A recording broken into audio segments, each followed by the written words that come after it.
What's up? We're doing the Fountainhead, right? We are doing the Fountainhead. So all I have is my notes. I don't remember exactly how he did this last time, even though we're both attorneys. Making this family. Nothing we say or do right. should be considered or should be interpreted as legal advice or as a solicitation for legal work. That we're strictly doing this for entertainment purposes. First question I had is, how did you get a copy of the film? I got a copy of it from you. I've seen it before on TV, but I couldn't find it. Yeah. I couldn't find it for free anywhere. To full disclosure, so I got it from you. The Fountainhead, 1949. I looked it up. It received an 83% rating on Rotten Tomatoes. 83. Yeah, I was a little surprised. Yeah. At that, because I was reading some stuff and it was not critically acclaimed when it was released, but since then, I think people have taken a second and third look at it and probably given it better reviews. I'm not sure why. I think they were probably right the first time. Yeah, I think they're right the first time too. Yeah, but it did get a 83% rating. Oh wow. Yeah, I wonder if Ayn Rand's work is getting more popular with time or less. I have no idea. I've only seen people carry her books around when I was in college. I don't think I've seen anyone anywhere with one of her books, carrying one of her books other than when I was in college. I saw a bunch of people have it. It's almost like it's required reading when you're in college to read her stuff. I had a roommate that had read Atlas Shrugged, and he did a whole paper on it. And what do you know, like 6 months later when he moved out, he stole a bunch of stuff out of my house and ripped the hard drive out of my computer. Oh. Yeah, he was a real class act. So I kind of have a bad taste in my mouth about Ayn Rand's work because I always think about that guy, how much I want to punch him in the face. But anyway. There you go. What did you think of the architecture in the movie itself, the buildings he designed? Yeah, think of those? I thought it was just mostly, it was like everything they were saying wasn't right. They had pieced together all the modern greats into one kind of weird collage. They had, so the main greats that you usually refer to when you think about modernist architecture is Mies van der Rohe, Frank Lloyd Wright, and Le Corbusier.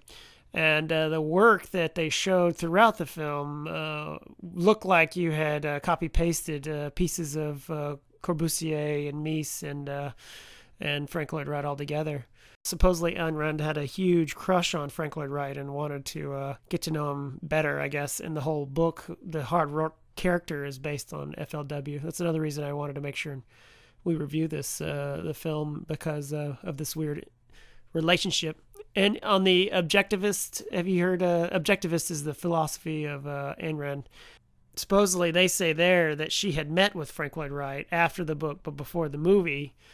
Yeah, I think I read that his character, Rourke's character, is inspired by Wright, but I didn't read any of the other stuff. I didn't. I mean, the architecture itself, like maybe for 1949, it's probably way out there, but it's. I mean, it wasn't that great. Yeah. The buildings themselves, but I guess the point is that they're totally original and different from whatever's being built at the time. I guess that's kind of the whole point of the thing. Whether the buildings are, aesthetically pleasing or not, I guess is a secondary issue. The best building is the Enright House, but if she was modeling that after Frank Lloyd Wright's work, there's nothing about it that matches. It matches much closer to, of that time, Mies van der Rohe's work.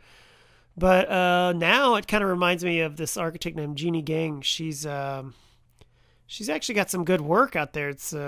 But it's of course better. Most of the work is just so schematic. It's hard to really judge it, and I don't think you're meant to. But I don't know.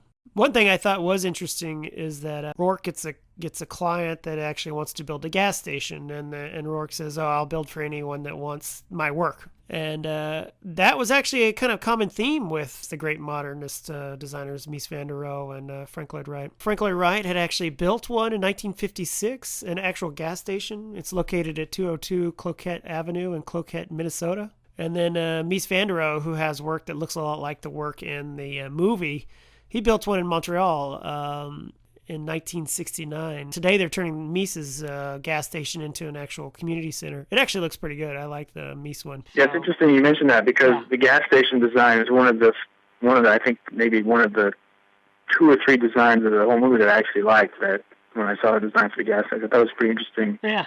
Design for a gas station. I mean, it does reflect the obsession these modernist architects had for the automobile. Frank Lloyd Wright's work always emphasized the automobile entry over a pedestrian or train or any other sort. Corbusier, who's the French-Swiss architect that kind of parallels Frank Lloyd Wright, had actually designed his own car, and it was kind of the intellectual founder of the modern freeway. He wrote a book in 1921 that actually kind of lays all that kind of out. And then Mies van der Rohe as well very much emphasized the automobile. He designed the Illinois Institute of Technology in Chicago, or outside Chicago, and it was very much designed with the automobile in mind. So I think it's good. I think that's actually a credit to the movie and the book, is that she brings out this it's a fetish for the automobile, to be honest. This really idea of automatization, of human movement, right, and things of that sort. And it kind of led to a lot of what we live with today, this extreme freeway based civic design, where parking and road access are the most important part of a community. One thing that always really bothers me about this movie, it's the first, sexual encounter between the protagonist and the love interest. In the movie, they just go to dark, and it's definitely an aggressive thing. And I always think, why would a female author write such a such a weird... To be honest with you, I didn't really think much of it, because I watch a lot of old movies.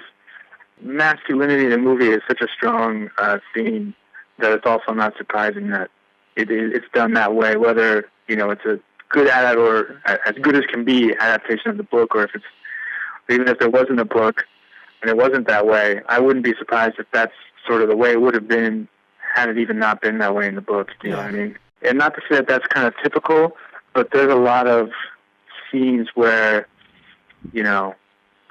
it's more like stage acting, like a lot of old movies where the people, the emotions and the way their body language on the screen is a lot like is exaggerated on the screen, but it's probably a lot very similar to what it would be for a stage actor. So for me, seeing it being a little bit more aggressive, and it really wasn't out of the norm. It didn't seem unusual.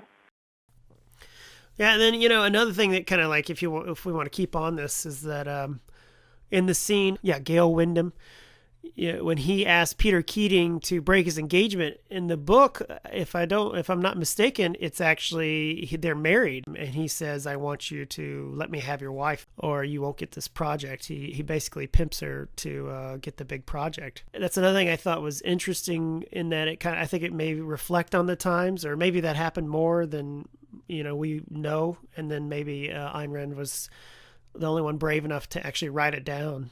It's possible. I looked at it more of just sort of being Gary Cooper's character. Howard Roark had, integrity to the nth degree, and everybody else was just fighting for, to make their mark, to make some money, to become famous.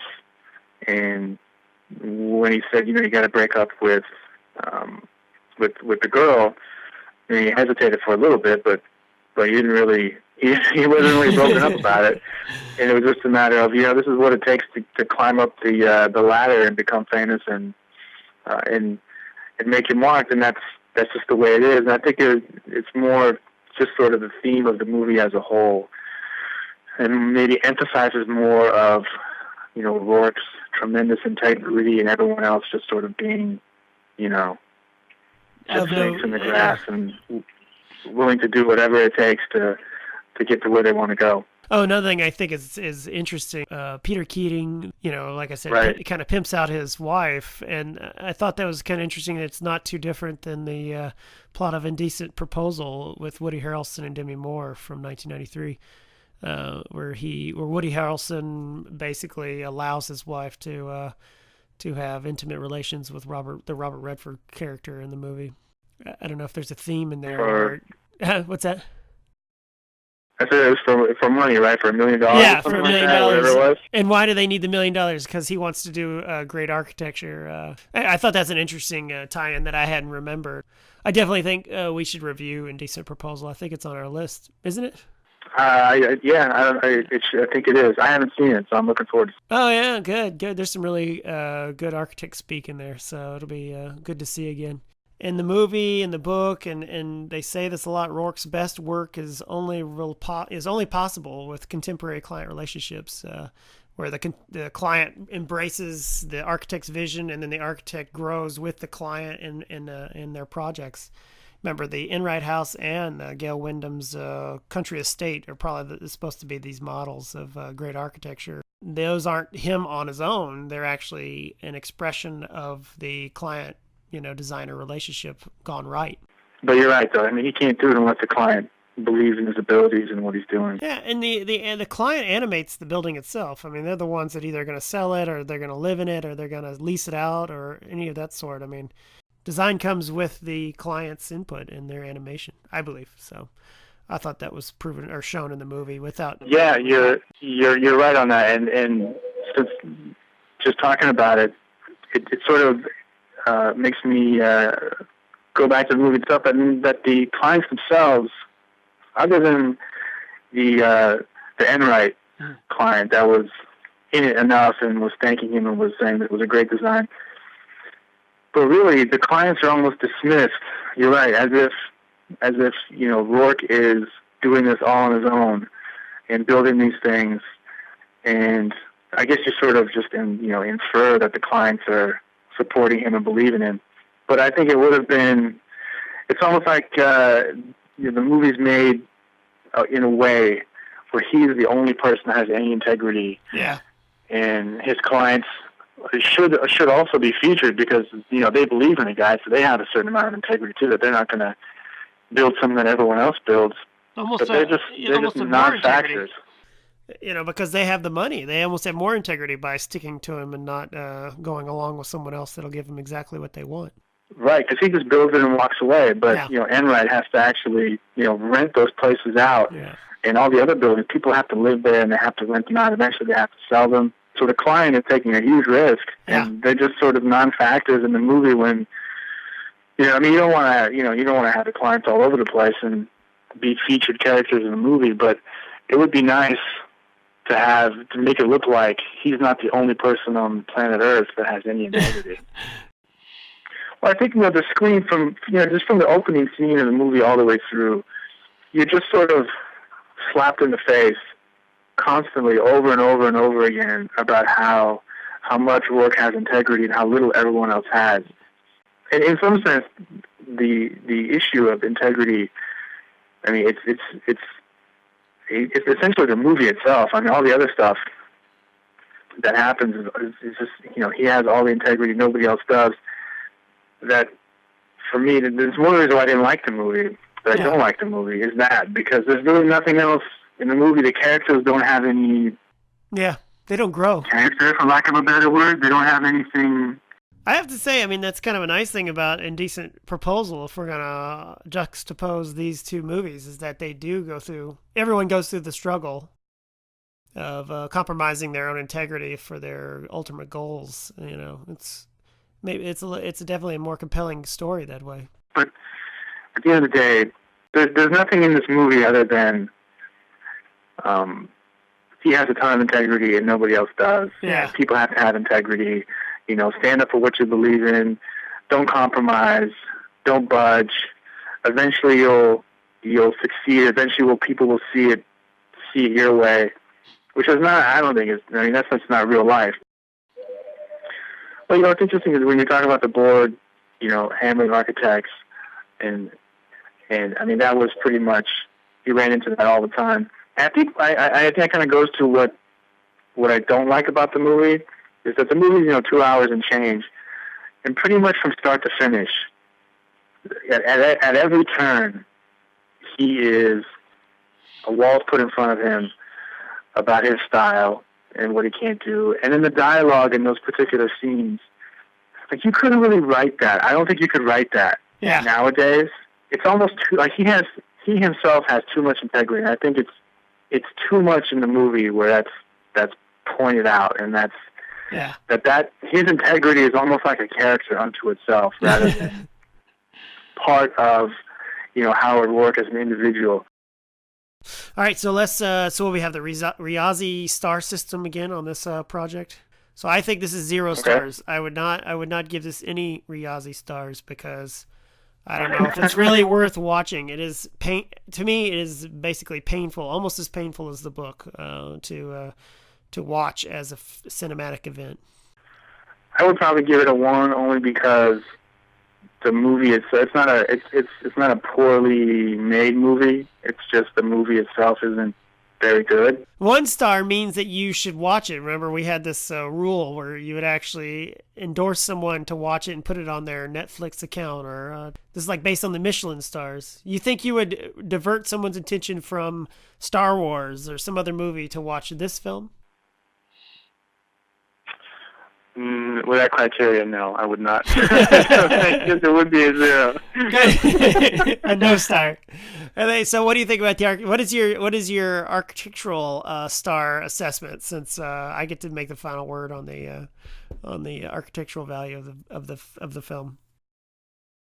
Well, I mean, I didn't like a lot of the designs that I saw, but a couple of those buildings I wouldn't mind seeing in person to see what they look like. So the architecture itself was intriguing enough that, if I knew that was the building and I happened to be there and it wasn't out of my way, I wouldn't mind taking a look at some of those just to see what they look like. But no, I wouldn't necessarily say you should go look at the Wright building or, whatever other building that it was. So no, I can't say that I would. So you give it 0? Recommend that. Yeah. I suppose, yeah. I totally agree with you. It's a 0 star because architecturally, it undermines this as the relationship between the client and the designer himself or herself. I feel like it kind of undermines those relationships that you need to make good buildings and make good projects. And 2, it is exactly what she was complaining of in the movie. It's a collage of modernist design all in one, and gives a false impression of what the contemporary architecture was of that time. It actually is kind of a mashup that is very poor, and it would give you a false idea of both the times and the actual intentions of the work. I mean, another thing I didn't talk about, and this adds to my 0 star rating, is that a lot of modernist design was brought about because they were trying to solve great collective social ills with architecture. I mean, Wright he built what he called the Usonian series of houses that were supposed to be inexpensive and very accessible to a middle class user.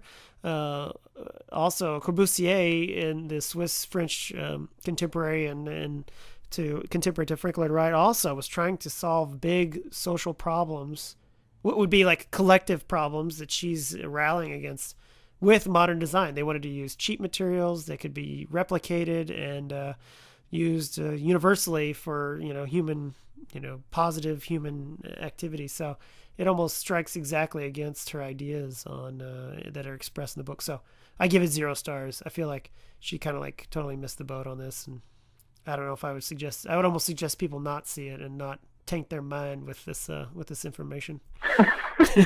Well, it's interesting because I think I myself, I have no idea what modernist architecture looks like, but I think whether the designs in the movie and the buildings were picked, like I was saying earlier, because they're so far out there and so different to what's there, that's sort of the point that they're trying, or maybe the point to be made is that you got to believe in and stand up for what you believe in and your integrity, that what you're building and what you're doing, what you're designing is going to be good regardless of how different it is and how way off base it is from everything else. That might be the point that they're making, but it does sort of give the perception that modernist architecture is like that when maybe it's something completely different. Yeah. And I also agree with you that I think the purpose of I think it was brought in the movie here and there at different spots that, they're trying to cure society's ills. They're trying to make things better for society, but that was also sort of swept under the rug of the integrity issue, where it was more like, it's my personal integrity, it's Howard Roark's integrity, and regardless of why I'm actually building a building, I'm building it my way. Yeah. And I think that's also, I think you could have a little bit of sympathy for Roark's character if you believe that he's trying to design some of these buildings to better city life itself. Yeah. But that was just sort of, that was also swept under. That's my main complaint. It was just too much of the same thing. Yeah. And I think a lot of the things that could have made his character, where you could sympathize with his character, were just swept under the rug and just dismissed and just touched on very briefly. And I think that's what hurts the movie as a whole. All right, Patrick. I think we've done our due diligence on this this movie. Hopefully, we've talked everybody out of watching it. And, maybe not. I guess everyone should make their own opinion about it. But maybe we talked everybody into seeing it because we had such a good discussion.